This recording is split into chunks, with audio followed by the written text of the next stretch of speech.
ਅਗਲੀ ਖਬਰ ਦੇ ਵੱਲ ਵਧੀਏ ਤੇ ਰੁਖ ਕਰੀਏ ਟਸੋਂ ਦੇ ਇਲਾਕਿਆਂ ਦਾ ਕੈਲੀਫੋਰਨੀਆ ਦੇ ਵਿੱਚ ਤੇ ਦੱਸਦੇ ਆ ਕਿ ਇਹਨਾਂ ਇਲਾਕਿਆਂ ਦੇ ਵਿੱਚ ਇੱਕ ਬਹੁਤ ਭਿਆਨਕ ਅੱਗ ਲੱਗਣ ਕਰਕੇ ਵਰਲਡ ਵਾਰ 2 ਦੀਆਂ ਕਈ ਜਿਹੜੀਆਂ ਚੀਜ਼ਾਂ ਸਾਂਭੀਆਂ ਪਈਆਂ ਸਨ ਉਹਨਾਂ ਦਾ ਕਾਫੀ ਨੁਕਸਾਨ ਹੋ ਗਿਆ।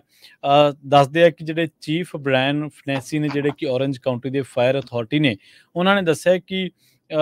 ਨਿਊਜ਼ ਕਾਨਫਰੰਸ ਦੇ ਵਿੱਚ ਕਿ ਤਕਰੀਬਨ ਸਾਡੇ 70 ਤੋਂ ਵੱਧ ਫਾਇਰ ਫਾਈਟਰਸ ਜਿਹੜੇ ਇਸ ਅੱਗ ਤੇ ਕਾਬੂ ਪਾਉਣ ਦੇ ਲੱਗੇ ਸਨ ਤੇ ਉਹਨਾਂ ਨੂੰ ਕਾਫੀ ਮੁਸ਼ੱਕਤ ਕਰਨੀ ਪਈ ਤੇ ਦੱਸਦੇ ਆ ਕਿ ਇਹਦੇ ਵਿੱਚ 2 ਜਿਹੜੇ ਹੈਂਗਰਸ ਨੇ ਜਿਨ੍ਹਾਂ ਨੂੰ ਆਪਾਂ ਕਹਿ ਸਕਦੇ ਹਾਂ ਕਿ ਵਰਲਡ ਵਾਰ 2 ਏਰਾ ਬਲਿੰਪ ਹੈਂਗਰਸ ਉਹਨਾਂ ਦਾ ਕਾਫੀ ਨੁਕਸਾਨ ਹੋ ਗਿਆ ਤੇ ਦੱਸਿਆ ਜਾ ਰਿਹਾ ਕਿ ਕਾਫੀ ਹੋਰ ਜਿਹੜੀਆਂ ਵਰਲਡ ਵਾਰ 2 ਦੀਆਂ ਨਿਸ਼ਾਨੀਆਂ ਸੀਗੀਆਂ ਇਸ ਅੱਗ ਦੇ ਵਿੱਚ ਝੁਲਸ ਗਈਆਂ, ਖਤਮ ਹੋ ਗਈਆਂ ਤੇ ਹੁਣ ਇਸ ਅੱਗ ਦੇ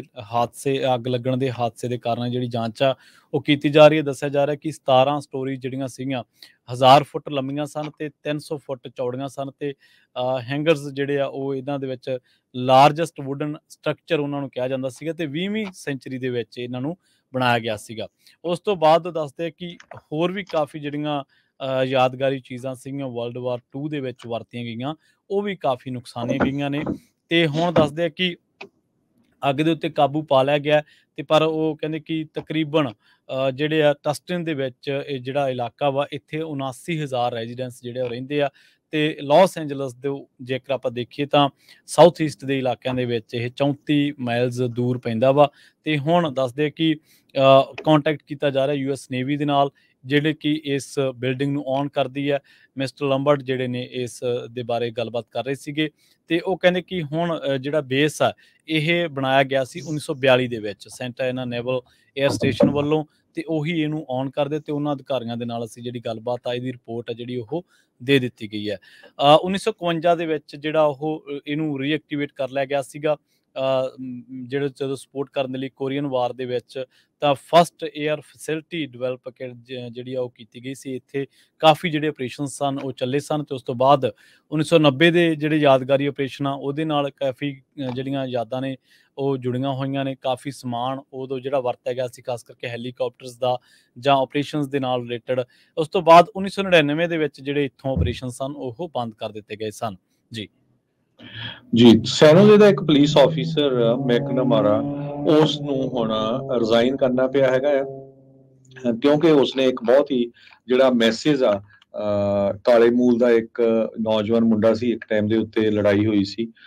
2022 ਦੇ ਵਿੱਚ ਤੇ ਇਸ ਨੇ 4 ਜਿਹੜੀਆਂ ਗੋਲੀਆਂ ਵੀ ਮਾਰੀਆਂ ਸੀਆਂ ਉਹਦੇ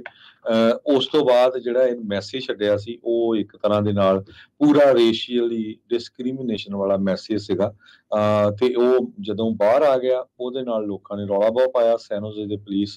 ਟੋਨੀ ਮਾਟਾ ਨੇ ਸਟੇਟਮੈਂਟ ਦੇ ਵਿੱਚ ਜਾਰੀ ਕਰਦੇ ਹੋਏ ਕਿਹਾ ਵੀ ਜੋ ਸਾਡੀ ਡਿਪਾਰਟਮੈਂਟ ਆ ਅਸੀਂ ਬਿਲਕੁਲ 0 ਟੋਲਰੈਂਸ ਚਾਹੁੰਦੇ ਹੈਗੇ ਆ ਕਿਸੇ ਤਰ੍ਹਾਂ ਦਾ ਜਿਹੜਾ ਰੇਸ਼ੀਅਲ ਵਾਇਸ ਆ ਉਹ ਸੈਨੋਜ਼ੇ ਵਿੱਚ ਨਹੀਂ ਹੋ ਸਕਦਾ ਹੈਗਾ। ਮਾਰਚ 2022 ਦੇ ਵਿੱਚ 20 ਸਾਲਾਂ ਕੌਨ ਗ੍ਰੀਨ ਨਾਮ ਦਾ ਕਾਲੇ ਮੂਲ ਦਾ ਮੁੰਡਾ ਜਿਹੜਾ ਸੀ ਇਹ ਟਕਰੀਆ ਦੇ ਉੱਤੇ ਸੈਨੋਜ਼ੇ ਦੇ ਵਿੱਚ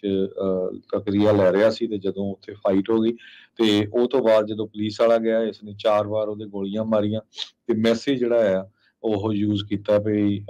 ਜਸਟ ਮੈਂ ਇੱਥੇ ਕਲੈਪਿੰਗ ਫੂਲਸ ਕਰਦਾ ਸੀ ਜਿਸ ਨੂੰ ਕਹਿੰਦੇ ਸਲੈਂਗ ਟਰਮ ਦੇ ਵਿੱਚ ਇਹ ਕਿਹਾ ਜਾਂਦਾ ਹੈ ਵੀ ਗੈਂਗਸਟਰ ਨੂੰ ਸ਼ੂਟ ਕਰਦਾ ਸੀ।